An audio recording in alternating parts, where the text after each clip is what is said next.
All India Radio presents Morning News.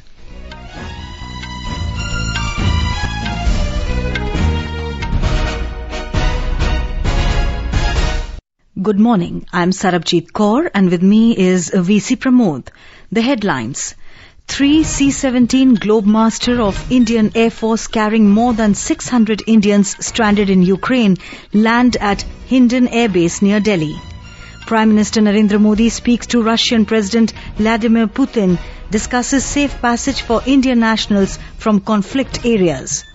UN General Assembly adopts resolution deploring Russian aggression in Ukraine, urges Moscow to immediately withdraw all forces from Ukraine. Russia and Ukraine to hold second round of talks today. Polling underway for sixth phase of assembly elections in Uttar Pradesh. Campaigning ends this evening for second and final phase of assembly polls in Manipur. Prime Minister Narendra Modi to address post-budget webinar on Make in India for the world today. And in cricket, first test match between India and Sri Lanka to begin in Mohali tomorrow.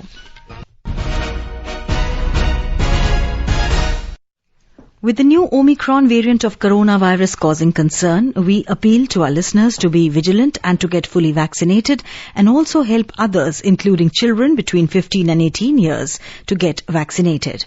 Please continue to follow these 3 simple steps to stay safe. Wear a face mask. Maintain 2 gaz ki duri for social distancing. Focus on hand and face hygiene.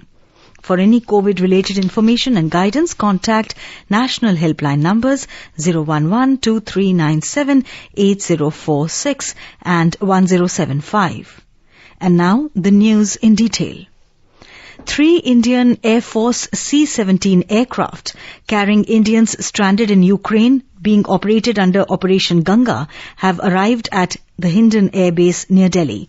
The first Indian Air Force evacuation flight carrying 200 Indians from the Romanian capital Bucharest arrived at the Hindon Air Base near New Delhi in the early hours today.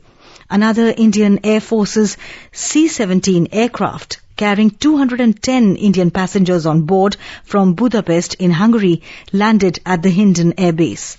The third IAF flight carrying 208 Indian nationals reached from Poland. Minister of State for Defence Ajay Bhatt received the Indian citizens on their arrival and interacted with them. Talking to media persons this morning, Mr. Bhatt said that he is highly obliged to IAF's crew and pilots for their round-the-clock service and support to government's efforts in bringing Indian citizens safely back home. आप जानते हैं बहुत ही तत्परता से केंद्र सरकार काम कर रही है। 4 मिनिस्टर हमारे इस समय यूक्रेन के पड़ोसी राज्यों में हमने भेजे हैं। एक एक की चिंता कर रहे हैं, एक एक की चिंता। लगातार हमारे जहाज जा रहे हैं और आर्मी के जहाज हैं, एयरफोर्स के जहाज हैं, प्राइवेट जहाज हैं और ये लगातार चलते रहेंगे जब तक एक एक नागरिक को, एक एक छात्र को हम यहाँ नहीं ले आते हैं, तब तक हमारी सरकार आराम से नहीं बैठ सकती है। एक एक की चिंता हर प्रकार से कर रहे हैं। भोजन की व्यवस्था की है, दवाइयों की व्यवस्था की है। यहाँ से हमने वहाँ के लिए टेंट हाउस भेजे हैं, कपड़े भेजे हैं, कंबल भेजे हैं ताकि वहाँ पर कोई दिक्कत ना आए। जो लोग वहाँ खड़े हैं उनके लिए भी व्यवस्था वहाँ हमारे अफसर जो गए हैं, हमारे मंत्री गए हैं, वो कर रहे हैं। The third batch of Indians stranded in Ukraine arrived by Air India Express flight in Mumbai from the Romanian capital Bucharest today. Union Minister of State for Railways, Coal and Mines, Rao Sahib Danve, welcomed the passengers, including Indian students. He interacted with some of the students at the airport and assured all kind of assistance from the government. देश के प्रधानमंत्री जी के नेतृत्व में उन्होंने गंगा अभियान चलाया है। इसके तहत आप सभी को यहाँ पर लाया गया है। मैं आपसे रिक्वेस्ट करूंगा, आप तो भले भांति यहाँ पर आए हैं, लेकिन जो आपके फ्रेंड है और जो भी कोई वहाँ पर अभी रुके हैं, उनको यहाँ से फोन पर बात करके सबको बता दे कि देश के प्रधानमंत्री आप सभी की चिंता कर रहे हैं। आपके देश में आने के लिए सभी भारतीय आपका इंतजार कर रहे थे। मुझे ऐसा लगता है कि यहाँ आने के बाद हम सभी को यहाँ पर खुशी हुई है। आपको अपने अपने स्टेट में जाना है, आपके जिलों में जाना है, इसके लिए भारतीय रेलवे ने यहाँ पर एक हेल्प डेस्क खोला है, टिकट काउंटर भी खोला है और वहाँ से तुरंत आपको टिकट मिल सकता है। जरूरत पड़े तो हमारे ऑफिसर आपको वहाँ पर गाइड करेंगे। मुझे ऐसा लगता है कि आप भी उसका उपयोग ले सकते हैं। मैं फिर से मोदी जी की ओर से आप सबका स्वागत करता हूँ। भारत माता की Vande Mataram, Vande Mataram. Prime Minister Narendra Modi spoke to Russian President Vladimir Putin over phone on the Ukraine conflict. The telephonic conversation pertained to the ongoing conflict in Ukraine, especially in Kharkiv, where many Indian students are stuck. In a statement, the Prime Minister's office said the two leaders discussed the safe evacuation of the Indian nationals from the conflict areas. It is the second telephonic conversation between the two leaders since the beginning of the conflict. PM Modi last spoke to the Russian president on the 25th of February, wherein he had stressed on immediate cessation of violence. The Prime Minister also held a high-level meeting on the Ukraine crisis last evening. Mr. Modi has been continuously chairing high-level meetings since the Ukraine crisis began. During the meetings, Mr. Modi has been reviewing the ongoing efforts under Operation Ganga to bring back Indians stranded in the Ukraine. Meanwhile, in an interview to a Hindi daily, the Prime Minister has said that the government is working round the clock to bring back Indians stranded in war-torn Ukraine. Mr. Modi said the government is aware of the hardships faced by Indian students due to the war situation. He said they are leaving no stone unturned to ensure that every Indian reaches home safely. External Affairs Minister Dr. S. Jaishankar discussed the deteriorating situation in Ukraine with European Union High Representative for Foreign Affairs Josep Borrell, French Foreign Minister Jean-Yves Le Drian and his Estonian counterpart Eva Maria Limetz. During discussions yesterday, Dr. Jaishankar reiterated India's stance that diplomacy and dialogue alone provide the answer. In a tweet, he said, the cessation of violence is an urgent imperative. There has been a sharp increase in the number of Indians who have left Ukraine. Briefing media in New Delhi, External Affairs Ministry spokesperson Arundham Bagchi said, flights under Operation Ganga have also increased sharply. There has been a sharp increase in the number of Indians who have left Ukraine. Over recent past, we now estimate that nearly 17,000 Indian nationals have left Ukraine's borders since our advisories were issued. The spokesperson said the cities in eastern Ukraine remain an area of concern as there has been continuing violence. He said there were encouraging reports that some students were able to board trains out of Kharkiv Tuesday night and yesterday morning, and embassy assisted them in the process through student contractors and other partners. We have been in communication with the Russian side regarding safe passage of our nationals from Kharkiv and other nearby cities. The advisory that has just been issued by our embassy a little while ago and also by us on the need for our nationals to leave Kharkiv immediately is on the basis of information received from Russia. We would urge all our nationals to leave Kharkiv immediately to the safe zones or further westwards using any means available, including on foot, and keeping safety in mind. Now, moving on to the western side or the western borders of Ukraine, you would have seen the advisory put out morning by our embassy in Warsaw regarding the movement across the Poland-Ukraine border. Indian nationals were advised to head to the Budomier's border point for a relatively quicker entry into Poland, avoiding the Sheni-Medica border crossing that continues to be congested. The spokesperson said a mechanism for issuing emergency certificates to those who lost their Indian passports has been instituted. He said it will also help many Indian students. Mr. Bagchi said the Indian embassy in Kyiv was asked to set up a temporary office in Lviv to facilitate border crossings by Indians. The spokesperson said a substantial segment of the embassy team is now at Lviv for this purpose.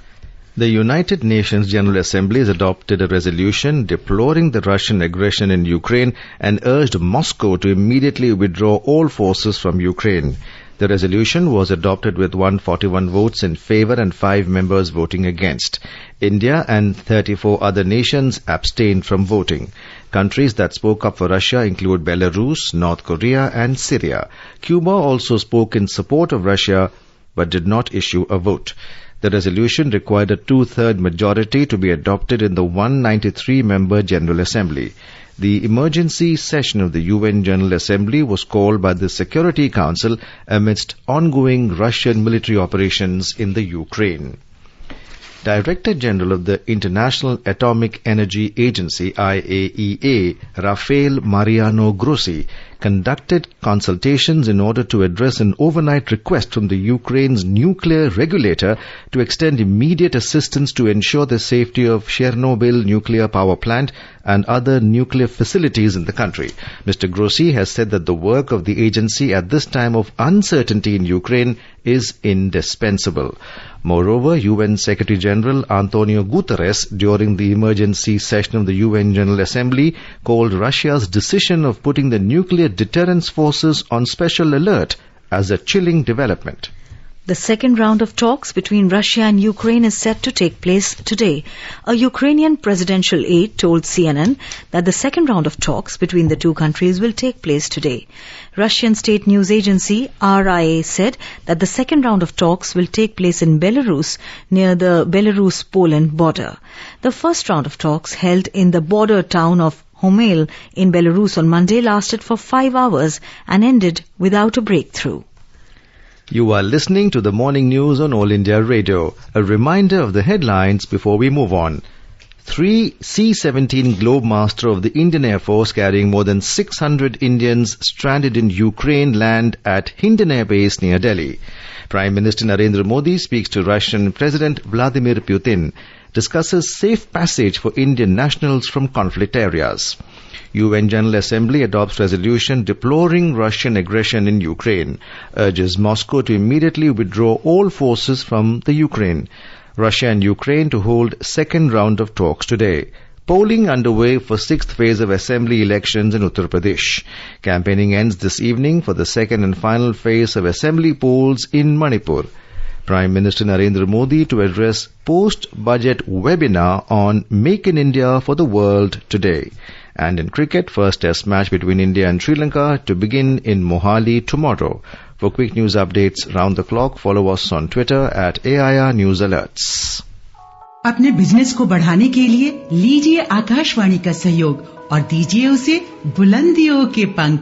आपका business local है या राष्ट्रीय, आकाशवाणी देती है उपभोक्ताओं तक पहुंचने का हर विकल्प। और अब तो आप घर, दफ्तर या दुकान पर बैठे बैठे कर सकते हैं आकाशवाणी के किसी भी केंद्र के लिए विज्ञापनों की बुकिंग। आकाशवाणी के विभिन्न चैनलों पर विज्ञापन देना सुलभ और सस्ता।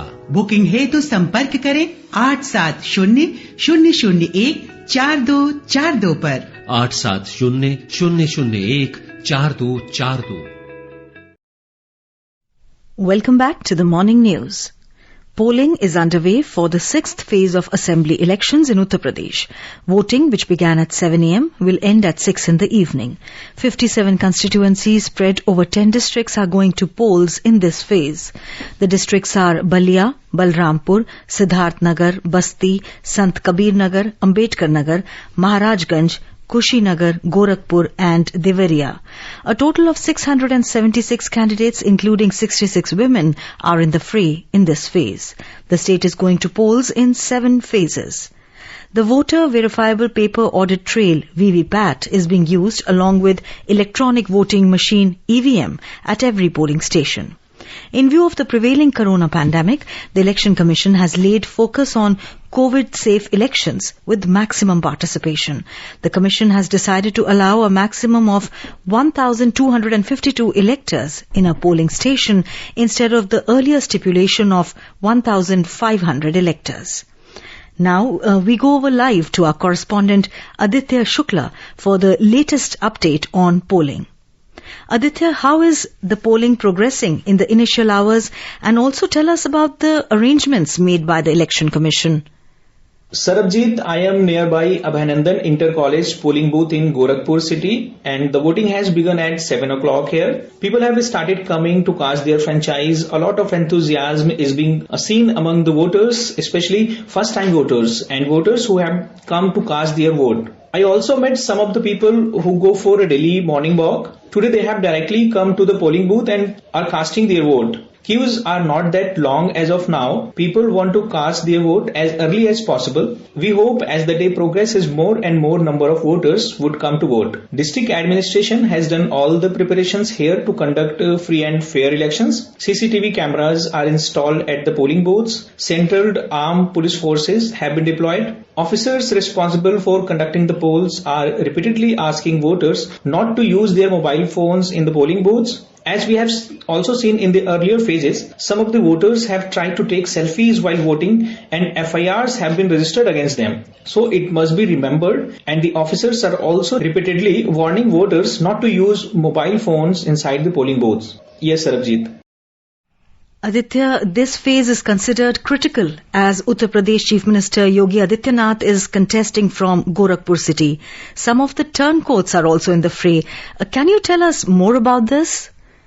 Yes, Sarabjit, you are right. All eyes are centered on Gorakhpur city seat, where Chief Minister Yogi Adityanath is contesting assembly elections for the first time. Though he has been elected for the parliament from here for 5 times in a row, but BJP has fielded Yogi Adityanath for the first time in assembly polls. In Purvanchal and around Gorakhpur especially, a large number of devotees have their faith and devotion towards Gorakhnath Peeth. It has also been seen in the elections in the past, where people have voted in big numbers for the Peethadishwar of this Peeth. There are total 9 assembly constituencies in Gorakhpur, out of which BJP won 8 in 2017 assembly elections. Kushinagar is a neighboring district from where 2 bigwigs are in the fray. Swami Prasad Maurya is one name, who was a minister in the Yogi Adityanath government and had joined Samajwadi Party after the election dates were announced last month. He is contesting on Samajwadi Party ticket from Fazil Nagar seat. Yes, so Congress State President Ajay Kumar Lallu is also contesting from Kushinagar. He is contesting from Tamkuhi Raj seat from this district. Yes, Sarabjit. Thank you, Aditya, for that update. Prime Minister Narendra Modi has said that the Festival of Democracy in Uttar Pradesh has entered its 6th phase today. In a tweet, Mr. Modi has urged all the voters to participate in this festival and cast their votes. He said, "Your votes are the power of democracy." Campaigning for the second and final phase of assembly elections in Manipur will end this evening. 22 seats spread over 10 districts will go to polls in this phase on Saturday. A total of 92 candidates, including 2 women, are in the fray for this phase. Star campaigners and prominent leaders of various political parties are engaged in public rallies and door-to-door canvassing in the state. We have a report. With few hours left for political campaigns for second phase, political party and candidates are busy with election rallies and door-to-door campaigns. Chief Minister N. Biren Singh is leading the campaign of BJP candidates, while leaders of other parties are also busy with electioneering. The 10 districts in which polling will be conducted on Saturday are spread across the state and some are border districts. Among the districts, Jiribam, Hobal and Kaksing are valley districts, while remaining 7 are hill districts. Polling will be conducted at 1,247 polling stations, and polling officials detailed for far-flung area will start their journey today. JJ Thoksom, AIR News, Manipur. In line with Prime Minister Narendra Modi's vision to make India a global hub for manufacturing, Department of Promotion of Industry and Internal Trade, DPIIT, under Ministry of Commerce and Industry, is organizing a post-budget webinar on Make in India for the World today. The Prime Minister will deliver a special address to all participants on the vision of Make in India for the World, its convergence with Union Budget 2022 and the expectations from the webinar. Commerce and Industry Minister Piyush Goyal will be delivering the concluding remarks for the event. Senior officials of central and state governments and senior industry leaders will also participate in the event. We spoke to Secretary in Ministry of Micro, Small and Medium Enterprises B.B. Swine about the post-budget webinar on Make in India for the World being held today. MSME क्षेत्र ये भारतीय अर्थव्यवस्था का एक महत्वपूर्ण हिस्सा है। आज के जो वेबिनार है उसमें 2022 के बजट अनाउंसमेंट, एमएसएमई क्षेत्र के सामने चैलेंजेस और भविष्य की रूपरेखा, इसके बारे में चर्चा विचारणा होगी। माननीय प्रधानमंत्री के मार्गदर्शन हमारे लिए, हमारे क्षेत्र के लिए भविष्य की रूपरेखा गढ़ने में बहुत ही उपयोगी रहेगी।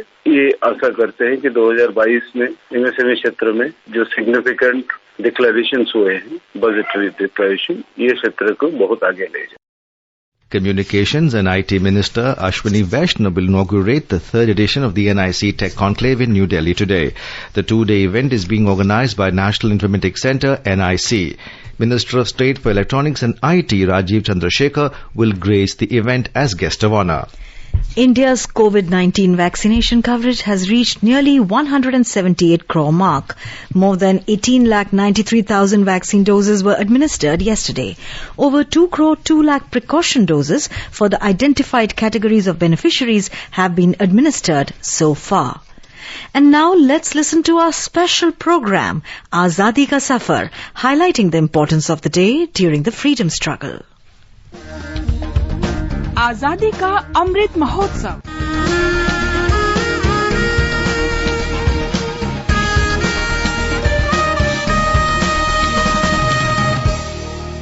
Azadi Ka Safar with AIR News, Birth of a Nation. India's glorious freedom struggle is one of the greatest struggles the modern world has ever witnessed. AIR News brings you a glimpse of the struggle every day.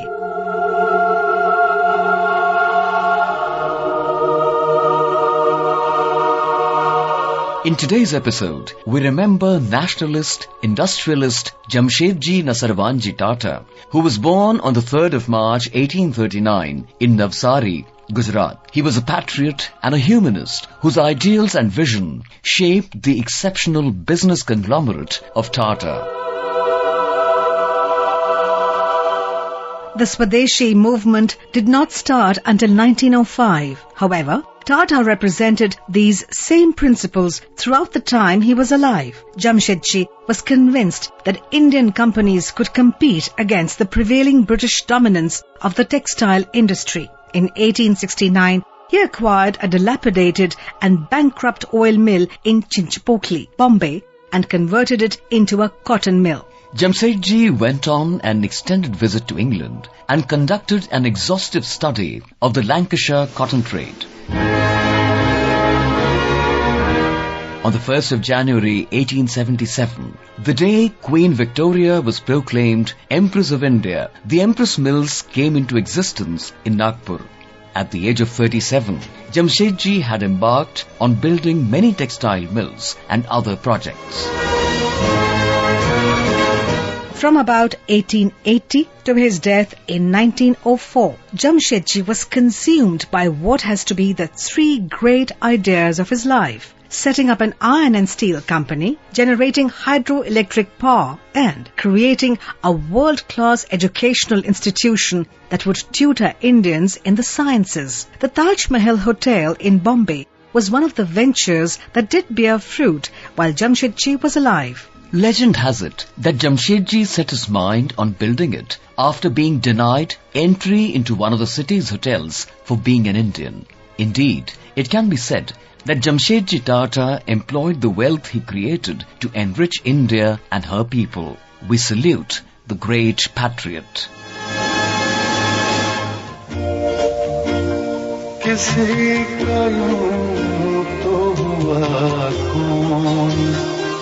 उम्र भर ये हुस्न इश्क तो धोखा सब मगर We also remember freedom fighter and one of the greatest Urdu poets, Raghupati Sahai, better known by his pen name Firaq Gorakhpuri, who died on the 3rd of March 1982. He left his position of deputy collector to follow the independence struggle under the influence of Mahatma Gandhi. Firaq Gorakhpuri was born on the 28th of August 1896 in Gorakhpur, Uttar Pradesh. He showed signs of excellence in Urdu poetry from an early age, and despite his contemporaries, including famous Urdu poets like Allama Iqbal, Faiz Ahmad Faiz, Kaifi Azmi and Sahir Ludhianvi, he was able to make his mark in the field. He was selected for the Provincial Civil Service and the Indian Civil Service, but on hearing Mahatma Gandhi from the ground of Bale Mia On February the 8th, 1921, he left his government job and jumped into the freedom movement. He joined the non-cooperation movement and was jailed for 18 months. He wrote couplets of revolutions such as Dekh raftare inqalab firaq, kitni ahista aur kitni tez, meaning, behold the pace of revolution firaq, how gradual yet how fast. After independence, Gorakhpuri joined Allahabad University. During this time, he wrote many poems, including Gul-e-Naghma, that earned him the Gyanpith Award and the 1960 Sahitya Academy Award in Urdu. In 1968, he received both the Padma Bhushan and the Soviet Land Nehru Award. He also worked as a research professor at the University Grants Commission and as a producer emeritus at All India Radio. He wrote more than a dozen volumes of Urdu poetry, half a dozen of Urdu prose, several volumes on literary themes in Hindi, as well as 4 volumes of English prose on literary and cultural subjects. We salute the great Indian.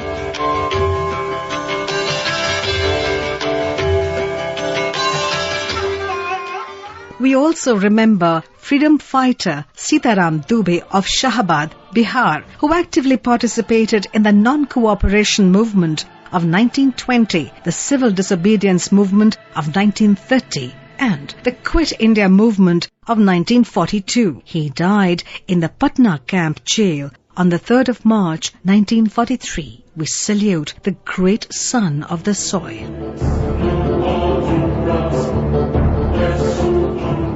That brings us to the end of this episode of Azadi Ka Safar with AIR News. See you in the next episode tomorrow.